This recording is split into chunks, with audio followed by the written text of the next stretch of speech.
TVS motor के ऊपर भी नजर हमारी सबकी रहने वाली है, लेकिन दो और कंपनियां जिनके नतीजे आए मिड कैप्स में।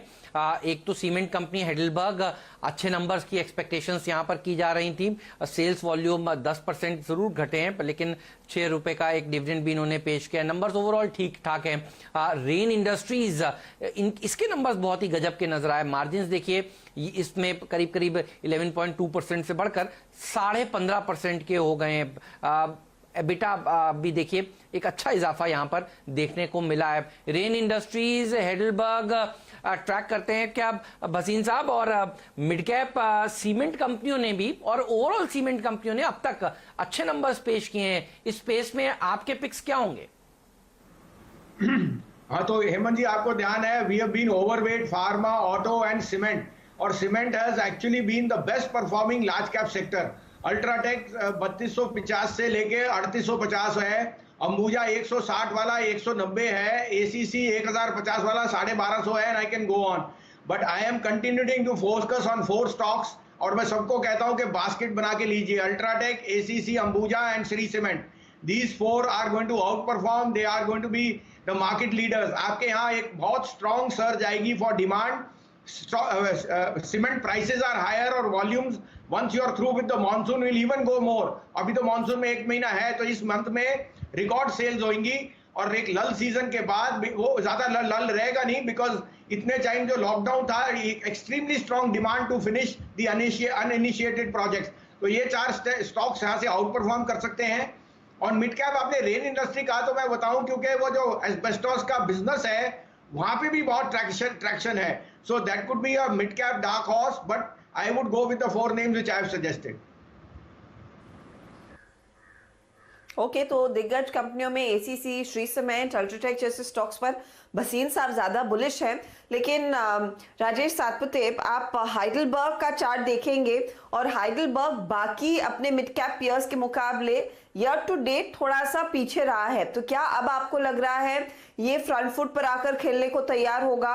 पिछले महीने हमने देखा है इंडिया सीमेंट, हाइडलबर्ग जैसे स्टॉक्स में अच्छी खासी तेजी देखने को मिली है, लेकिन ईयर टू डेट जो बाकी सीमेंट कंपनियों ने रुझान रिकवरी का दिखाया, हाइडलबर्ग शायद अब यहां से कैचअप करने की क्षमता दिखा सकता है। टेक्निकली ओपिनियन क्या है आपका? हर्षदा जी, आपने बढ़िया पिक यहाँ पे लिया है। टेक्निकल सेटअप जो है वो इसका 1 नॉच बेटर है। जैसे हम लोगों ने पहले अल्ट्राटेक किया, एसीसी किया, रैमको किया, जहाँ पे हर लेवल्स पे हम बाय देते गए, और पिछले सीरीज में सीमेंट सेक्टर ने आउट परफॉर्म किया। मुझे लगता है यहाँ पे प्रोबेबली लार्ज कैप थोड़ा स्लो होगा, लेकिन मिड कैप में रैली अच्छी मिलेगी। उसके चलते मुझे लगता है हेडलबर्ग में अगर आप देखो तो इसका जो टेक्निकल सेटअप है, प्राइस पैटर्न हम जो देखते हैं, that's a inverted head and shoulder price formation, and according to formation इसका टारगेट बनता है करीबन 180 का। 158 का इसका क्लोज है, 180 प्लस मिनिमम टारगेट होगा। सो 158 पे बाय बनता है, स्टॉप लॉस होगा आपका 150 का, और टारगेट 180 प्लस का बनता है। ऑलराइट, इसके ऊपर रखिएगा नजर। अच्छा, एक खबर जो कल से खूब चली वो ये थी कि गूगल शायद वोडाफोन में 5% हिस्सेदारी खरीद सकता है। हालांकि देखिए, सीएनबीसी आवाज ने इस रिपोर्ट को वेरीफाई नहीं किया है, लेकिन इसके ऊपर क्रेडिट स्विस की एक बड़ी इंटरेस्टिंग रिपोर्ट आई है, वो आपके साथ शेयर करता हूं। वो ये कहते हैं कि अगर गूगल 5% हिस्सेदारी लगा भी देता है इस कंपनी में, तो भी कंपनी की डेट का इशू सॉल्व नहीं होगा। तो ये एक टिप्पणी है जो एक ब्रोकिंग हाउस ने, क्रेडिट स्विस ने की है, रिस्पेक्टेबल ब्रोकिंग हाउस है, और वोडाफोन की इस खबर के ऊपर यही एक मुझे टिप्पणी नजर आई, तो सोचा आपको जरूर बताऊं। वोडाफोन आइडिया ये पेनी स्टॉक है, लेकिन आज इस खबर के चलते हो सकता है हरकत में आ जाए।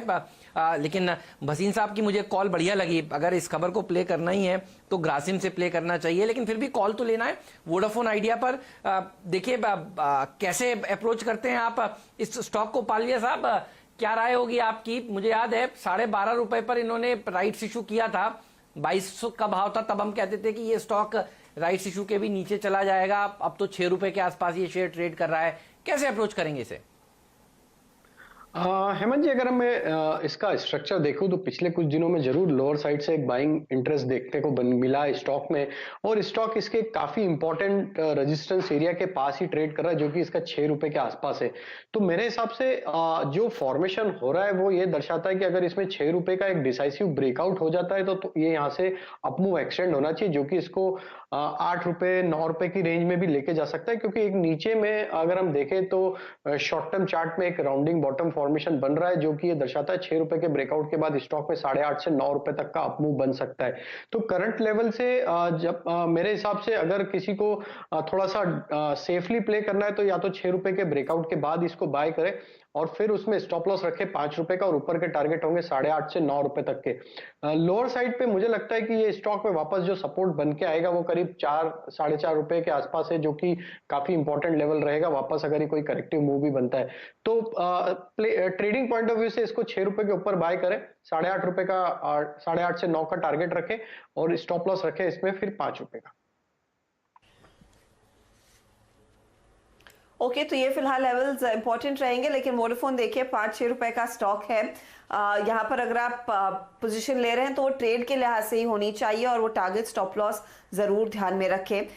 वो रिपोर्ट वाकई में काफी इंटरेस्टिंग है और क्रेडिट स्विस ये भी कह रहा है कि अप्रैल FY23 के आगे कंपनी के पास कोई विजिबिलिटी है नहीं अनलेस इसमें बहुत बड़ा निवेश हो और बहुत बड़ा फंड फ्लो देखने को मिले, और उसके चांसेस इस समय बहुत ही कम दिख रहे हैं। चलिए, वक्त हो रहा है एक ब्रेक का। ब्रेक के बाद बर्थडे बॉय आशीष वर्मा हमारे साथ जुड़ेंगे, जो आपको बताएंगे कि अगले हफ्ते कौन से बड़े ट्रिगर्स आपके रेडार पर होने चाहिए और उस लिहाज से आज ही आपने वो ट्रेडिंग स्ट्रैटेजी बनानी है। बने रहिए CNBC आवाज के साथ।